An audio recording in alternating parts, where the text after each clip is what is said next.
Hi, I am Daya and I am a product development professional in the clothing and textile industry. It's been a long journey of 20 years plus where I started working, had freelances, small projects which even a tailor could do.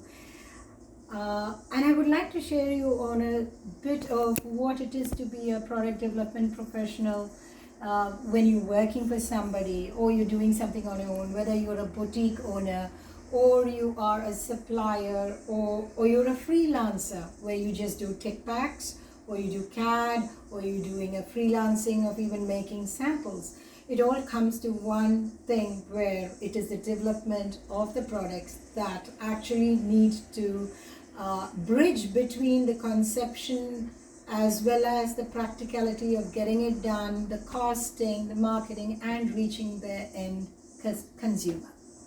So here, I would say one thing that is common between any section that you may belong as a product development professional, as a person who's been termed as a designer is not about just being visual. A designer in a clothing industry is about knowing the techniques and putting things practically. Your client might come up with ideas. She could be called a designer, but why is she not called a designer? Because what she doesn't know is that she doesn't realize that the visuals have to be turned practical, and when something comes into a physical being, it's completely a different story. You can do a lot of storyboards, color combinations and everything, but your presentations and your lookbooks and in the end your file of the tech pack and the specification sheets actually speak of a product that is alive and real to be used.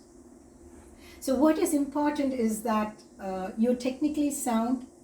Always look on to finding a job which may be hard, but work on the shop floor. You may be an assistant to the pattern maker. You may be an assistant to the packing person. You may just wait there to see if everybody on the machine in the line is working. You may even see, has any piece, the collar, the interlining, the button dropped off on the floor. You may be just somebody who's picking up the button and giving it. I have actually done that. I have ironed, I have packed, I have to see that whether the stains can be properly removed before the shipment can be packed. But all this goes into learning and getting the right product on the table to sell. So what is the main point? It's about being technically sound, which is important. Another thing is when you look for a job, your product development work may not end at the 9 to 5 or maybe even 9 to 6 or 9 to 7. You may not even start at 9. You may have soaked the fabric for pre-shrinking. You may have to go early as even 7:30. So time is not a limit when you're developing.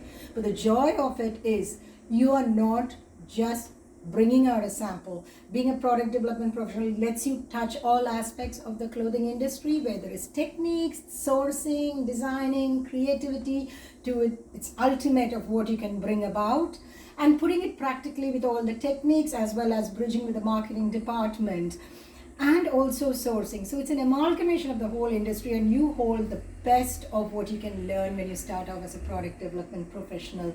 And give it time to learn and move forward, and there's never any regret that I've had in working it out this way. Money is not the thing.